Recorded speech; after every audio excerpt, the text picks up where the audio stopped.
প্রাথমিক বিদ্যালয়ে গানের শিক্ষক নয়। গোটা পৃথিবীর জরিপ বলেছে গানের শিক্ষকরা লম্পট হয়, বদমাশ হয়, চরিত্রহীন হয়।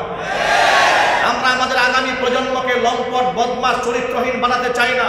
আমাদের সন্তানদেরকে আমরা ধার্মিক, ইমানদার, তাহাজ্জুদ গুজারি, মাদক মুক্ত বানাতে চাই। মাদক মুক্ত সমাজ বিনির্মাণ করতে গেলে ধর্মীয় শিক্ষক নিয়োগের বিকল্প কোনো রাস্তা নাই। গানের শিক্ষক যে স্কুলে নিয়োগ দেওয়া হবে, কান ধরে সেখান থেকে বের করে দেওয়া হবে। আগামীর বাংলাদেশটাকে যদি কোরআন সুন্নাহর বাংলাদেশ বানাতে হয়, ধর্মীয় শিক্ষক নিয়োগ দিয়ে শিশুকাল থেকে আমাদের সন্তান যেন আর স্বৈরাচারী শেখ হাসিনা না হয়, সাইফুজ্জামানের মতো দুর্নীতিবাজ না হয়, খুনি এবং স্বৈরাচারী হাসিনা তৈরি না হয়। এই জন্য আমাদের সন্তানকে কোরআন শিক্ষার বিকল্প কোনো রাস্তা নাই। ডক্টর মোহাম্মদ ইউনূস, আমরা যার ব্যাপারে অনেক প্রশংসা করেছি। তিনি অত্যন্ত শিক্ষিত মানুষ, মর্যাদাপূর্ণ মানুষ। তার কাঁধে কোন ভূত সওয়ার হলো? সংস্কারের এত গুরুত্বপূর্ণ দিক আছে, এগুলো বাদ দিয়ে উনি বিতর্কিত বিষয়গুলো কেন নিয়ে আসতেছেন? আইনের শাসন প্রতিষ্ঠিত হচ্ছে না, অপরাধীরা এখন নাকের ডগায় ঘুরে বেড়াচ্ছে, এদেরকে গ্রেফতার করার সময় পায় না সরকার। কথা বলে না কেন? প্রতিনিয়ত ফেসবুক, অনলাইনে, সোশ্যাল মিডিয়াতে আমাদেরকে থ্রেট করছে, ওরা আসলে নাকি আমাদেরকে দেখায় দেবে, এগুলো থ্রেট করছে। এদেরকে অ্যারেস্ট করার সময় নাই, এদের পিছনে টাকা বরাদ্দ করার সময় নাই, গ্রেফতার করার পেছনে। প্রশাসনের অসংখ্য লোকেরা এখনো পর্যন্ত স্বৈরাচারী নাতিপুতিরা বসে আছে, সরকারের কথা মানে না। এগুলো ডক্টর আসিফ নজরুল নিজে স্বীকার করেছেন। অথচ তাদের সংসার সংস্কারের ব্যাপারে কোনো বক্তব্য নেই। নতুন পুলিশ নিয়োগের ব্যাপারে খুব একটা আন্তরিকতা প্রকাশ করে দেখা যাচ্ছে না। রাজনৈতিক নেতৃবৃন্দকে ঝুঁকের মধ্যে ফেলে দিচ্ছে। পক্ষান্তরে বিতর্কিত কোথাকার কোন গানের শিক্ষক নিয়োগ দেওয়ার জন্য মাথা নষ্ট হয়ে গেছে। এরপরে নারী আন্দোলনের নামে, নারী অধিকারের নামে ট্রান্সজেন্ডার ইস্যুকে টেনে দিয়ে সামনে নিয়ে আসছে।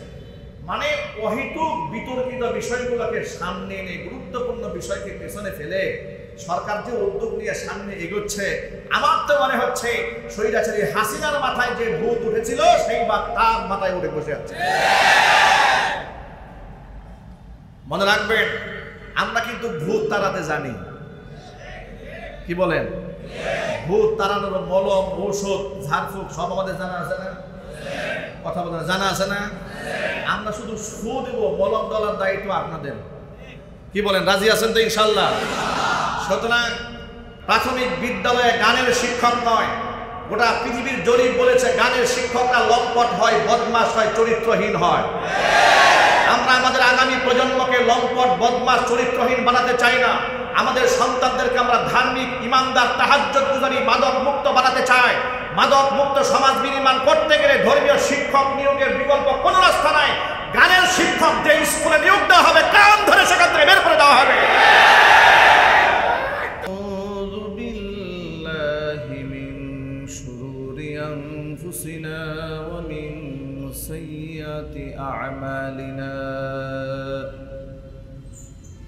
من يهده الله فلا مضل له ومن يضلله فلا هادي له ونشهد أن لا إله إلا الله وحده لا شريك له ونشهد أن سيدنا ونبينا وحبيبنا وشفيعنا ومولانا محمدا عبده ورسوله الذي أرسله بالحق بشيرا ونذيرا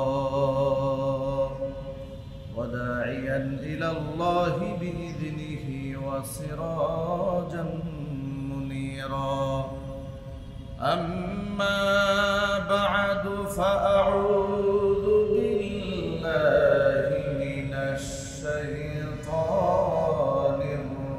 الرجيم بسم الله الرحمن الرحيم إن الله وملائكته يصلون على النبي يا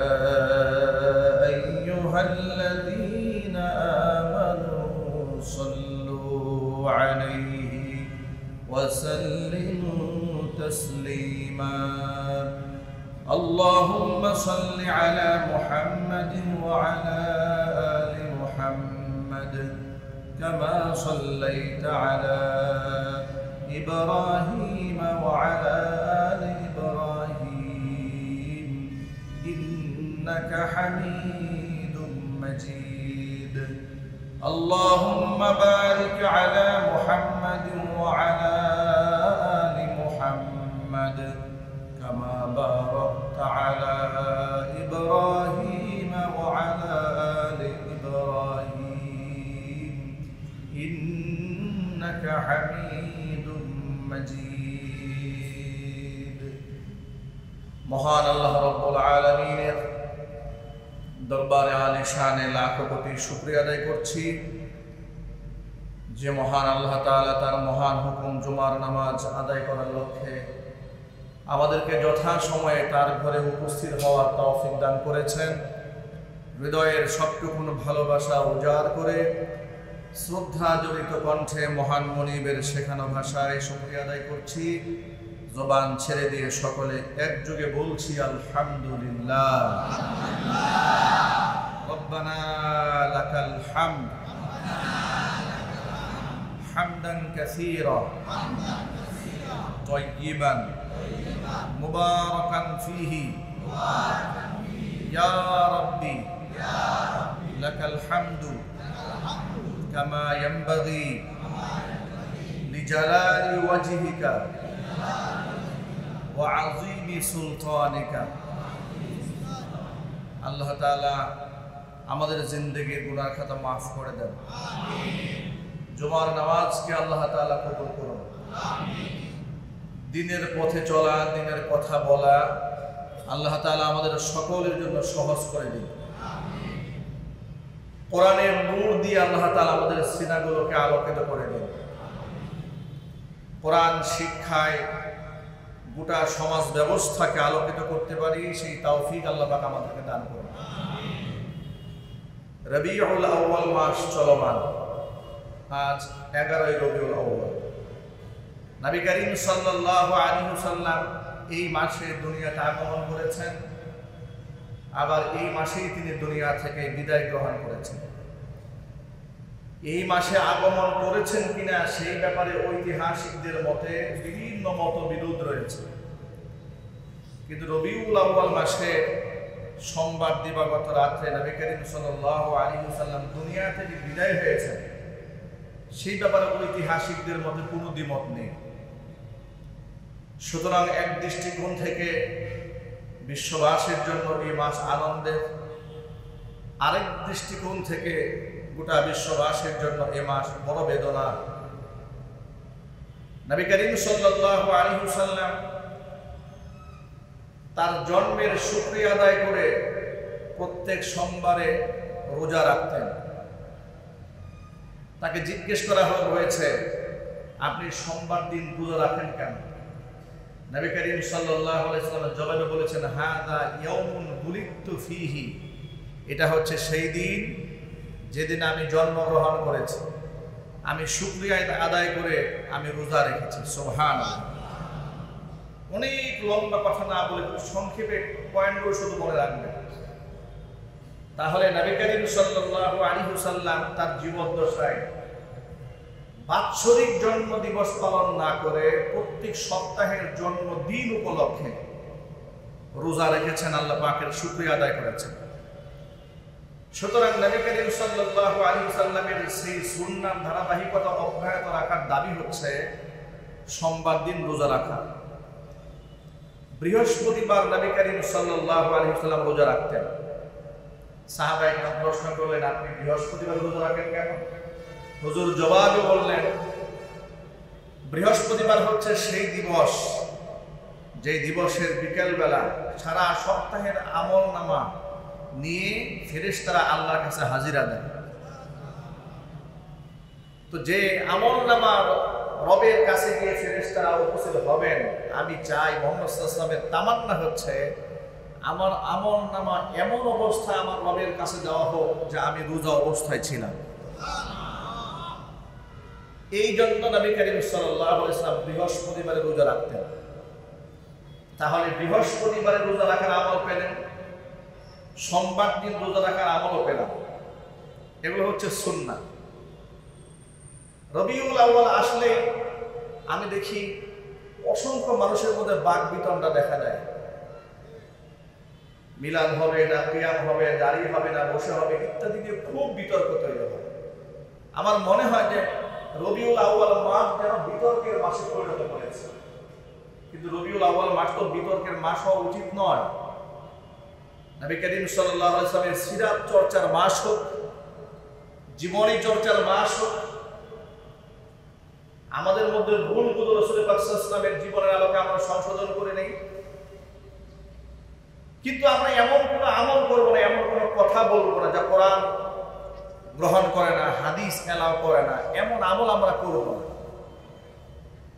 কারণ মার চেয়ে মাসির দরদি বেশি হলে এটা আলামত ভালো না খারাপ? ইসলামের দরদ মুহাম্মদ সাল্লাল্লাহু আলাইহি ওয়াসাল্লামের অন্তর যতটুকু ছিল, সাহাবায়ে কেরামের অন্তর যতটুকু ছিল, আমাদের দরদ কি তার চাইতে বেশি? মোটেও নয়। তাহলে ইসলামের শিক্ষক হচ্ছে নবিয়ুনা মুহাম্মদুর রাসূলুল্লাহ সাল্লাল্লাহু আলাইহি ওয়াসাল্লাম। সুতরাং তার কাছ থেকে আমরা শিক্ষা গ্রহণ করব। গতকালকে একটা অনাকাঙ্ক্ষিত ঘটনা ঘটেছে বাংলাদেশে। জনৈক বিতর্কিত এক বক্তা সুন্নিপন্থী রাজপথে মিছিল মিটিং করেছে। তারা জশ্নে জুলুসের মিছিল করবে, সেই সুবাদে কথা বলতে গিয়ে এক পর্যায়ে বলেছে, কোন দলিল প্রমাণ ছাড়াই আমরা ঈদে মিলাদুন নবী উদযাপন করব মহব্বতে। কোনো দলিল দরকার নেই, শুধু মহব্বতে করব। এই কথা বলার পরে আরেকজন আলেম দেখলাম প্রতিবাদ করে বলছে যে শুধু মহব্বতে তো কোনো দলিল হয় না। যদি শুধুই মহব্বতে কোনো কাজ করা জায়েজ হয় তাহলে তিনি একটু শক্ত ভাষায় বলেছেন, সম্ভবত ব্রাহ্মণবাড়িয়ার দিকে, যে মাওলানা বলেছে শুধু আবেগের মহব্বতে, আবেগের বশবর্তী হয়ে আমরা ঈদে মিলাদুন নবী উদযাপন করব। তাহলে আবেগ এবং মহব্বতে আমি ওই ভদ্রলোকের বউকে একদিনের জন্য আমার বাসায় আনব, জবাব দিয়েছে। তখন সে বলবে না আবেগ মহব্বত দিয়ে তো আরেকজনের বউ আনা যায় না। কেন যায় না? শরীয়তে নিষেধ আছে। তাহলে প্রমাণ হলো কি? শুধু আবেগ দিয়ে ভালোবাসা দিলেই সব নাজায়েজ জায়েজ হয়ে যায় না। সুতরাং শুধু আবেগ নয়, আমাদের কাছে কোরআন হুবহু সংরক্ষিত আছে না নাই? হাদিস সংরক্ষিত আছে না নাই? আমরা সমাজ বিনির্মাণে কোরআন এবং সুন্নাহর আলোকে লেগে ছড়িয়ে দিব। আমরা বলি ইনশাআল্লাহ, আর জোরে বলি ইনশাআল্লাহ। নবী করিম সাল্লাল্লাহু আলাইহি সাল্লাম ছিলেন আমাদের শিক্ষক। আল্লাহর হাবিব সাল্লাল্লাহু আলাইহি সাল্লাম পৃথিবীতে আগমন করার পূর্বে জাতির পিতা ইব্রাহিম আলাইহিস সালাতু ওয়াস সালাম পুত্র ইসমাঈলকে সাথে নিয়ে কাবা ঘর পুনর্নির্মাণ করে আল্লাহর কাছে দোয়া করেছিলেন, রব্বানা ওয়াবআথ ফীহিম রাসূলান মিনহুম ইয়াতলু আলাইহিম আয়াতিকা ওয়া ইউআল্লিমুহুমুল কিতাবা ওয়াল হিকমাতা ওয়া ইউযাক্কিহিম ইন্নাকা আনতাল আজিজুল হাকীম। আয় আমাদের রব, ওয়াবাস ফীহিম, আমার পুত্র ইসমাঈলের বংশধরদের ভেতরে তাদেরই থেকে তুমি এমন একজন রাসূলকে দুনিয়ার মাটিতে প্রেরণ করো যিনি চারটা মিশন নিয়ে দুনিয়াতে আসবেন। এক নাম্বার, ইয়াতুলু আলাইহিম আয়াতি, তোমার আয়াতগুলো তেলাওয়াত করে তাদেরকে শোনাবেন। ওয়া ইউআল্লিমুহুমুল কিতাবা ওয়াল হিকমা ওয়া ইউযাক্কিহিম, তাদেরকে আত্মশুদ্ধি করবেন, অন্তরাত্মা পাক করবেন, ওদেরকে কিতাব শিক্ষা দেবেন, হিকমত শিক্ষা দেবেন। এই চারটি মিশন নিয়ে একজন শিক্ষক আপনি দুনিয়াতে পাঠায় দেন। যদি বলেন সুবহানাল্লাহ। সেই চারটি মিশন নিয়ে আল্লাহ পাক তার রাসূলকে পাঠালেন। হুজুর দুনিয়াতে এসে বললেন, ইন্নামা আনা বুইসতু মুআল্লিমান, দুনিয়াতে আমি ছাত্র হয়ে প্রেরিত হইনি, মানবতার শিক্ষক রূপে আল্লাহ পাক পৃথিবীতে আমাকে পাঠিয়ে দিয়েছেন। মানবতার শিক্ষক নবী মুহাম্মদ রাসূলুল্লাহ সাল্লাল্লাহু আলাইহি ওয়াসাল্লাম তার রেখে যাওয়া আদর্শ যদি আমরা সমাজে বাস্তবায়ন করতে পারি তাহলে এই সমাজটা সুন্দর হবে। আজকে আপনাদের সামনে একটা দুঃখজনক বাস্তবতা আমরা শেয়ার করি। আমাদের বাংলাদেশের বর্তমান প্রেক্ষাপটে দ্বীন শিক্ষাটা এত বেশি জরুরি। আমি আমার ভাষায় সবসময় বলি, এটা আমার স্বপ্ন, আমার মাদ্রাসায় শুধু আমরা দ্বীন শিখাই, এতটুকু সে অন্তত হয় না। শতকরা কত পার্সেন্ট সন্তান মাদ্রাসায় পড়ে? শতকরা কত পার্সেন্ট সন্তান মাদ্রাসায় দেয়? বেশিরভাগ সন্তান তো আমাদের স্কুলে পড়ে, ইউনিভার্সিটিতে পড়ে, বিশ্ববিদ্যালয়ে পড়ে, কলেজে পড়ে। কথা ঠিক নেবে ঠিক জন্য বলে।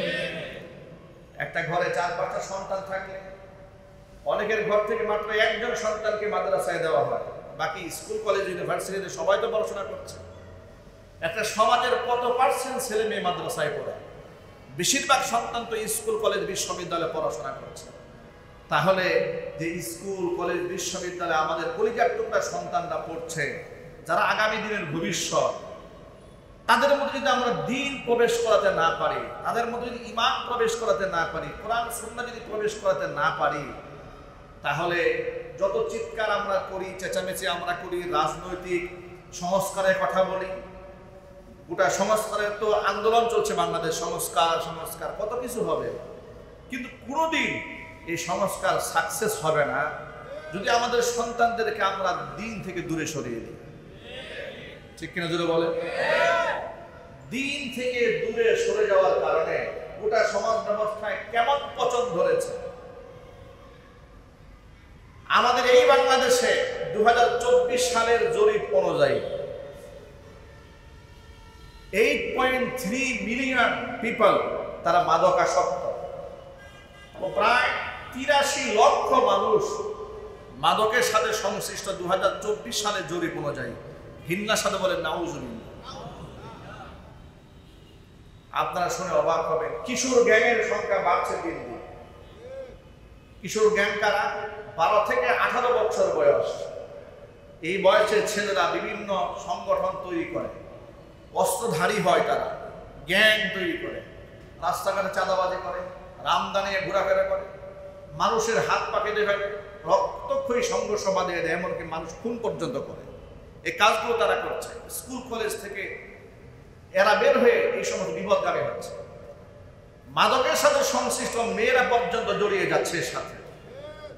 আমি যতটুকু পড়াশোনা করেছি এই ব্যাপারে জানার চেষ্টা করেছি, জরিপে এসেছে ঢাকা শহরের ধনীর দুলাল এবং দুলালি, অর্থাৎ বড়লোকের ছেলে মেয়েরা মাদকের সাথে বেশি জড়িয়ে যাচ্ছে। নাউজুবিল্লাহ পড়ে। আমি এই কয়েকটা উপমা আপনাদের সামনে দেওয়ার উদ্দেশ্য হলো যে আমাদের সন্তানকে যদি আমরা কোরআন সুন্নাহ শেখাতে পারি তো ফায়দার কি হবে শোনেন। যে সমাজে 80 থেকে 83%, প্রায় 83 লক্ষ মানুষ মাদকাসক্ত হয়েছে, আমি যদি কোরআন হাতে নিয়ে চ্যালেঞ্জ করে আপনাদের সামনে বলি তাহলে আমার কাফফারা দিতে হবে না, কসম করলে কাফফারা দিতে হবে না। এই মাদকাসক্ত ব্যক্তিদের মধ্যে 1% কোরআন সুন্নাহ পড়ুয়া সন্তানদের খুঁজে পাওয়া যাবে না। ঠিক কিনা বলে? মাদ্রাসায় ছাত্র সংখ্যা কম স্কুল কলেজের তুলনায়, কিন্তু যে সংখ্যাটা এসেছে আপনি মাদকাসক্ত আমাদের সন্তানদেরকে মাদ্রাসায় পাবেন। এ কথা কি ঠিক নেবে? ঠিক।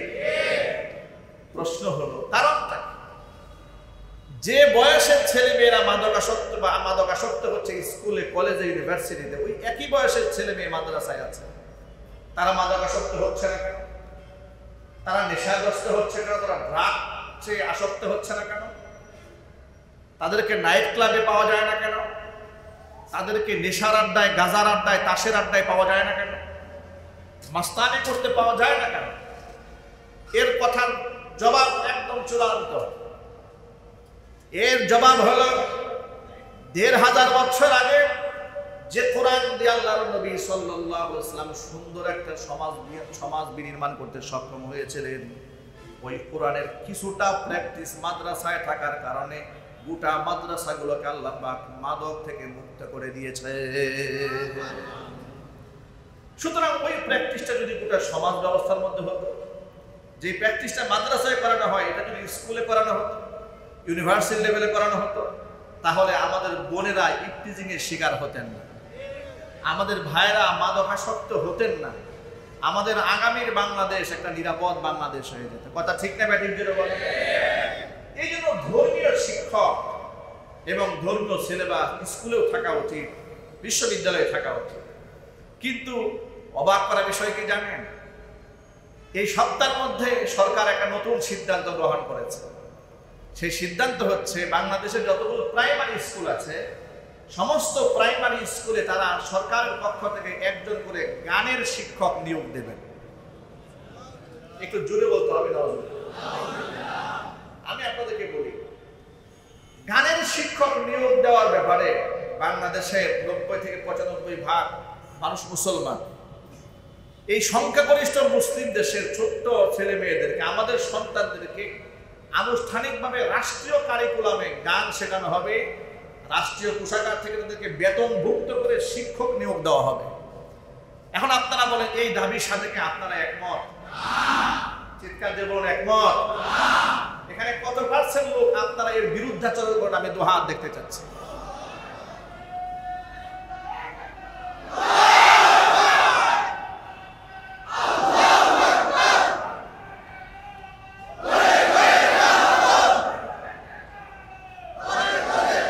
যদি দেখুন এখানে বিভিন্ন দলের রাজনৈতিক লোকেরা আছেন, নেতৃবৃন্দরা আছেন, কর্মীরা আছেন, অনুসারীরা আছেন, মুসলমানরা আছেন। এই যে আপনারা হাজার হাজার মানুষ সকলে হাত তুলেছেন, এই হাতটা শুধু এখানে উঠবে না, এটা বাংলাদেশের যে প্রান্তে গিয়ে জিজ্ঞেস করেন যে আপনার সন্তানকে সরকারি কারিকুলামে সারেগামা পাদান এসে শেখানো হবে, আপনি কি রাজি আছেন? গান গান বলবে মোটেও না। আবার যদি জিজ্ঞেস করা হয় আপনার সন্তানকে ধর্মীয় টিচার রেখে স্কুলে কোরআন শেখানো হবে, হাদিস শেখানো হবে, আল্লাহ রাসূলের জীবনে শেখানো হবে, আপনারা কি রাজি আছেন? কারা কারা রাজি আছেন? তো হাত দেখতে চাচ্ছি। মাশাআল্লাহ।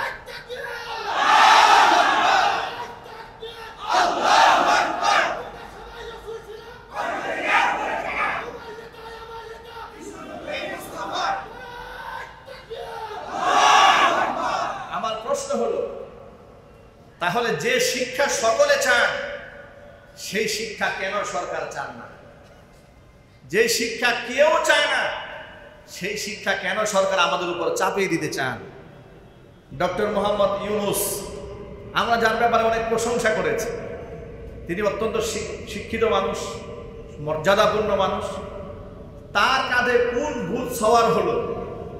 সংস্কারের এত গুরুত্বপূর্ণ দিক আছে, এগুলো বাদ দিয়ে উনি বিতর্কিত বিষয়গুলো কেন নিয়ে আসতেছেন? আইনের শাসন প্রতিষ্ঠিত হচ্ছে না, অপরাধীরা এখন নাকের ডগায় ঘুরে বেড়াচ্ছে, এদেরকে গ্রেফতার করার সময় পায় না সরকার। কথা বলে না কেন? প্রতিনিয়ত ফেসবুক, অনলাইনে, সোশ্যাল মিডিয়াতে আমাদেরকে থ্রেট করছে, ওরা আসলে নাকি আমাদেরকে দেখাই দেবে, এগুলো থ্রেট করছে। এদেরকে অ্যারেস্ট করার সময় নাই, এদের পিছনে টাকা বরাদ্দ করার সময় নাই, গ্রেফতার করার পেছনে প্রশাসনের অসংখ্য লোকেরা এখনো পর্যন্ত স্বৈরাচারী নাতিপুতিরা বসে আছে, সরকারের কথা মানে না। এবার ডক্টর আসিফ নজরুল নিজে স্বীকার করেছেন, অথচ তাদের সংসার সংস্কারের ব্যাপারে কোনো বক্তব্য নেই। নতুন পুলিশ নিয়োগের ব্যাপারে খুব একটা আন্তরিকতা প্রকাশ করে দেখা যাচ্ছে না। রাজনৈতিক নেতৃবৃন্দকে ঝুঁকের মধ্যে ফেলে দিচ্ছে। পক্ষান্তরে বিতর্কিত কোথাকার কোন গানের শিক্ষক নিয়োগ দেওয়ার জন্য মাথা নষ্ট হয়ে গেছে। এরপরে নারী আন্দোলনের নামে, নারী অধিকারের নামে ট্রান্সজেন্ডার ইস্যুকে টেনে দিয়ে সামনে নিয়ে আসছে। মানে অহেতুক বিতর্কিত বিষয়গুলোকে সামনে এনে গুরুত্বপূর্ণ বিষয়কে পেছনে ফেলে সরকার যে উদ্যোগ নিয়ে সামনে এগোচ্ছে, আমার তো মনে হচ্ছে স্বৈরাচারী হাসিনার মাথায় যে ভূত উঠেছিল সেই বা তার মাথায় উঠে বসে আছে। মনে রাখবেন, আমরা কিন্তু ভূত তাড়াতে জানি। কি বলেন? ভূত তাড়ানোর মলম, ঔষধ, ঝাড়ফুঁক সব আমাদের জানা আছে না? কথা বলেন, জানা আছে না? আমরা শুধু ফু দেব, মলম ডলার দায়িত্ব আপনাদের। কি বলেন, রাজি আছেন তো ইনশাল্লাহ? সুতরাং প্রাথমিক বিদ্যালয়ে গানের শিক্ষক নয়, গোটা পৃথিবীর জরিপ বলেছে গানের শিক্ষকরা লম্পট হয়, বদমাশ হয়, চরিত্রহীন হয়। আমরা আমরা আমাদের আগামী প্রজন্মকে লম্পট, বদমাশ, চরিত্রহীন বানাতে চাই না। আমাদের সন্তানদেরকে আমরা ধার্মিক, ইমানদার, তাহাজ্জুদ গুজারি, মাদক মুক্ত বানাতে চাই। মাদক মুক্ত সমাজ বিনির্মাণ করতে গেলে ধর্মীয় শিক্ষক নিয়োগের বিকল্প কোনো রাস্তা নাই। গানের শিক্ষক যে স্কুলে নিয়োগ দেওয়া হবে, কান ধরে সেখান থেকে বের করে দেওয়া হবে।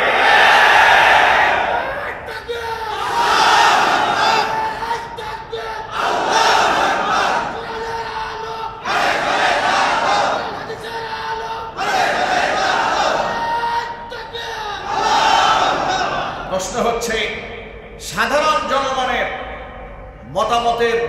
মতামতকে উপেক্ষা করে, তাদের হৃদয়ের তামান্নাকে উপেক্ষা করে 2-4-5 জন মানুষের দাবি দেওয়া গোটা জাতির উপরে চাপাই দেওয়া হবে, এটা কোনোদিন আমরা বরদাস্ত করব না।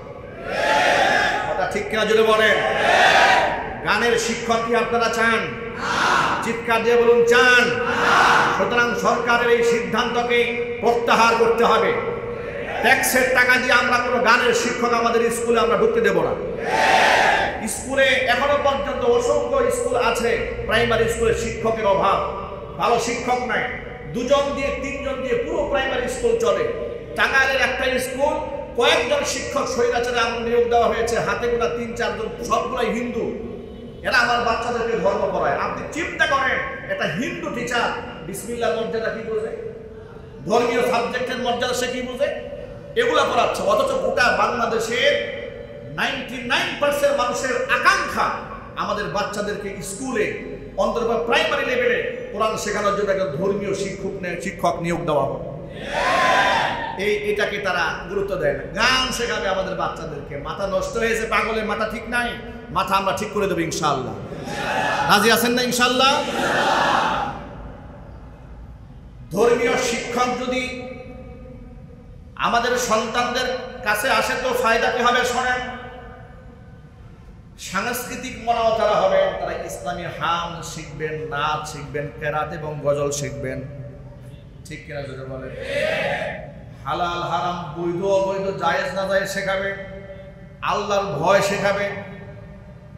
একজন সন্তানের শিশুকালে যদি কলিজার মধ্যে ঈমান ঢেলে না দেওয়া যায়, বড় হয়ে গেলে তার কলিজার মধ্যে আর ঈমান দেওয়া এতটা সহজ থাকে না, কঠিন হয়ে যায়, কঠিন হয়ে যায়। ছোট্ট বাচ্চারা কাদা মাটির মতো। এই জন্য ভদ্রতা, আদব শেখাতে হয় শিশুকালে। কখন শেখাতে হয়? জুড়ে বলেন। আপনার মেয়েকে পদ্মানিসীন হওয়া শেখাবেন কি বুড়া হয়ে যাওয়ার পরে? ছোট্টবেলাতে তাকে শেখাবেন কার সামনে যাওয়া যাবে, কার সামনে যাওয়া যাবে না, কার সামনে গিয়ে হাসি তামাশা করা যাবে, কার সামনে করা যাবে না। শিশুকাল থেকে বাচ্চাকে তালিম দেবেন। বোরকা পরা শেখাবেন, হেজাব পরা শেখাবেন, নেকাব পরা শেখাবেন। এগুলো শিশুকাল থেকে বাচ্চাকে ট্রেনিং দেওয়া হবে। বলেন ইনশাআল্লাহ।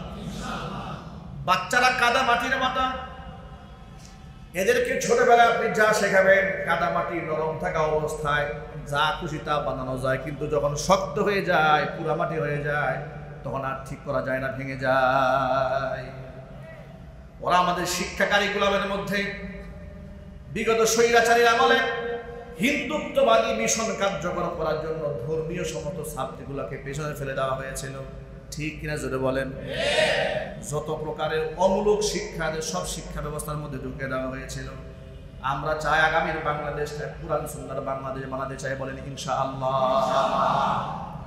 কোরআন সুন্নাহ যদি না আসে, শুধু সংস্কার দিয়ে কোনো কাজ হবে না। কারণ বিগত জীবনের শিক্ষিত সমাজের লোকেরা এই সমাজকে কি উপহার দিয়েছে? তারা দিয়েছে ঘুষ, দুর্নীতি, অপশাসন, জুলুম, আয়নাঘর, নির্যাতন, নারী ধর্ষণ, এগুলোই তারা উপহার দিয়েছে। গোটা জাতিকে ইনসাফ তারা উপহার দিতে পারে নাই।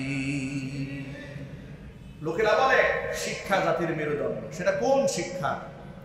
আপনারা বলেন সাবেক ভূমিমন্ত্রী সাইফুজ্জামান, তিনি শিক্ষিত না অশিক্ষিত? জোরে বলতে হবে। সন্দেহ আছে আপনাদের? আজকের দৈনিক আমার দেশ পত্রিকা রিপোর্ট করেছে, তিনি এবং তার পরিবারের সদস্যরা মিলে মাত্র 1200 কোটি টাকা, 1200 কোটি টাকা বাংলাদেশের টাকা বিদেশে পাচার করে নিয়ে গেছে। দুবাইয়ে 266টা ফ্ল্যাট ক্রয় করেছে এই শিক্ষিত নামক কুলাঙ্গারেরা। আমি এই জন্য আমার ভাষায় সবসময় বলি, এই দেশের তথাকথিত শিক্ষিত চোরেরা, শিক্ষিত ডাকাতেরা শিক্ষিত খুনেরা রাষ্ট্রের যে ক্ষতি করেছে, অশিক্ষিত লোকেরা 1000 বছরেও তার অর্ধেক করতে পারবে না। ঠিক না ঠিক করে বলেন? দিনাজপুরে বড় পুকুরিয়া কয়লার খনি থেকে বিলিয়ন বিলিয়ন টাকার কয়লা হঠাৎ করে গায়েব হয়ে গিয়েছিল স্বৈরাচারের আমলে। বিলিয়ন, মিলিয়ন না, বিলিয়ন বিলিয়ন টাকা, সম্ভবত 300 বিলিয়নের উপরে, আমার সংখ্যাটা এক্স্যাক্টলি মনে নাই, 300 বিলিয়নের ডলারের উপরে টাকা না, এটা ডলার। এত টাকার কয়লা গায়েব হয়ে যায়, দেশের সরকারের খবর থাকে না। বাংলাদেশ ব্যাংকের স্বর্ণ হঠাৎ করে তামা হয়ে যায়, খবর থাকে না। বাংলাদেশ ব্যাংকের রিজার্ভের টাকা গায়েব হয়ে যায়, খবর থাকে না। খবর হবে কি করে? এরপরে সুইস ব্যাংকে অ্যাকাউন্টে দেশের মানুষ টাকা রেখেছে। তারা বারবার বলেছে সরকার যদি চায় যে নাম কারা কারা রেখেছে আমরা নাম দেব, কিন্তু সরকার না চাইলে তো দিতে পারবো না।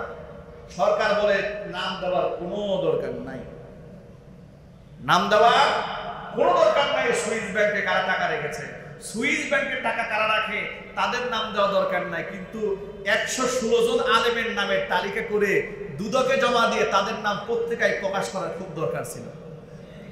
কথা বুঝেন না আপনারা? 116 জন আলেমের নামের তালিকা তৈরি করে পত্রিকায় প্রকাশ করেছে, সংবাদ সম্মেলন করেছে, বাংলাদেশের থানায় থানায় দিয়েছে। তারা যেন কোথাও ওয়াজ মাহফিল করতে না পারে, বক্তব্য দিতে না পারে, পুলিশকে যেন বাধা দিয়ে মাহফিল বন্ধ করে দেয়। আলেমের নামের তালিকা তৈরি করেছিল স্বৈরাচারীরা, কিন্তু সুইস ব্যাংকে কারা টাকা রাখে, রাষ্ট্রের টাকা কারা বিদেশে পাচার করে, তাদের নামের কোনো তালিকা তৈরি হয় নাই। এর মানে হচ্ছে আপনি শুধু সংস্কার করে কোনো পরিবর্তন আনতে পারবেন না। আগামীর বাংলাদেশটাকে যদি কোরআন সুন্নাহে বাংলাদেশ বানাতে হয়, ধর্মীয় শিক্ষক নিয়োগ দিয়ে শিশুকাল থেকে আমাদের সন্তানদের আর স্বৈরাচারী শেখ হাসিনা না হয়, সাইফুজ্জামানের মতো দুর্নীতিবাজ না হয়, খুনি এবং স্বৈরাচারী হাসিনা তৈরি না হয়, এজন্য আমাদের সন্তানকে কোরআন শিক্ষার বিকল্প কোনো রাস্তা নাই। করে দেশ ভালো বানানো যাবে না, ধর্মীয় শিক্ষার প্রয়োজন। ধর্মীয় শিক্ষা অন্তরের মধ্যে থাকলে সে ব্যক্তি জানবে কোনটা হালাল কোনটা হারাম। কোরআন শরীফটা খোলা মাত্র তারা বুঝে ফেলবে। আপনি টাকা কি করে আত্মসাৎ করবেন? স্বয়ং আল্লাহ রাব্বুল আলামিন অন্যের টাকার ব্যাপারে এত বেশি গুরুত্ব দিয়েছেন, খবরদার খবরদার তোমরা অন্যের টাকা হাতে স্পর্শ পর্যন্ত করবে না। তাদের আমানতের টাকা, একে অপরের টাকা আত্মসাৎ করে তোমরা খাবে না। আল্লাহ পাক কোরআনের ভাষায় বলছেন 188 নম্বর আয়াত সূরাতুল বাকারা, ওয়ালা তাকুলু আমওয়ালাকুম বাইনাকুম বিল বাতিলি ওয়া তুদলু বিহা ইলাল হুকামি লিতাকুলু ফারীকাম মিন আমওয়ালিন নাসি বিল ইসমি ওয়া আনতুম তা'লামুন।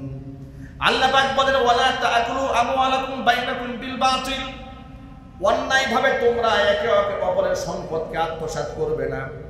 আবার অন্যায়ভাবে অন্যের সম্পদ দখল করার জন্য ওয়াতুলু বিহা ইলাল হুকাম, আদালতে মামলা দায়ের করে অন্যের জমি জমা অন্যের সম্পদ দখল করবা, অন্যায়ভাবে সেটাও যেন না হয়ে যায়। সমাজের মধ্যে এমন কিছু দুর্নীতিবাজ আছে, ভূমি খেকু আছে, ভূমি দস্যু আছে, ভূমি ডাকাত আছে, অন্যের জমি দখল করে, যার জমি দখল করে উল্টা তার বিরুদ্ধে মামলা দায়ের করে, আছে না নাই? এমন ভূমি দস্যু আর ভূমি খেকু ভূমি ডাকাত এটা পৃথিবীতে আসবে, এটা আল্লাহ জানেন না? আরো জোরে বলুন। আল্লাহ বলছেন ওয়াতুদলু বিহা ইলাল হুকাম, বিচারকের কাছে মামলা দায়ের করবা, লিতাকুলু ফারীকাম মিন আমওয়ালিন নাস, তোমরা মানুষের সম্পদকে ভক্ষণ করবে বিল ইসমি, জেনে শুনে অন্যায়ভাবে, ওয়া আনতুম তা'লামুন, তোমরা জানো। জেনে শুনে অন্যের সম্পদ কুক্ষিগত করার জন্য উল্টা তার বিরুদ্ধে মামলা দায়ের করে তার বিপদে ফেলাই দিবা, এই কাজ করতে পারবা না, এটা হারাম। এটা কি জোরে বলেন? আরো জোরে বলেন, এটা কি হারাম। শুধু কি তাই? আল্লাহ নবী সাল্লাল্লাহু আলাইহি সাল্লাম বলেছেন লা'নাল্লাহু রাশিয়া ওয়াল মুরতাশিয়া, যেই ব্যক্তি ঘুষ দেয় আর যেই ব্যক্তি ঘুষ খায় তাদের উভয়ের উপর আল্লাহ পাকের লানত। নাউজুবিল্লাহ বলেন। আমাদের দেশে ঘুষ নাই, আমাদের দেশে সব সেক্টর থেকে ঘুষ বন্ধ হয়ে গেছে। ঘুষ বন্ধ হয় নাই, যারা ঘুষ নিচ্ছে সব অশিক্ষিত মূর্খ মানুষ। কথা বলেন, অশিক্ষিত মূর্খ মানুষ। প্রায় সময় দেখেন জমি রেজিস্ট্রি করতে গেলে রেজিস্ট্রার অযথা অহেতুক হয়রানি করে প্রশ্নবাণে জর্জরিত করে বেশ কিছু মোটা অঙ্কের টাকা দাবি করবে, টাকা দিবেন সব বৈধ হয়ে যাবে। ঠিক নেবে ঠিক। অথবা রেজিস্ট্রারের কাছে অসাধু লোকে যায়, অন্যের জমি অন্যায়ভাবে রেজিস্ট্রি করার জন্য ভুল কাগজপত্র নিয়ে যায়। স্যার আপনার তো কোনো টেনশন না, আপনার সমস্যাকে এই যে আপনার ভাগ নিয়ে নেন, আপনি সই দিয়ে দেন, আমার নামে উঠায় দেন। এগুলা বাংলাদেশে আছে না নাই?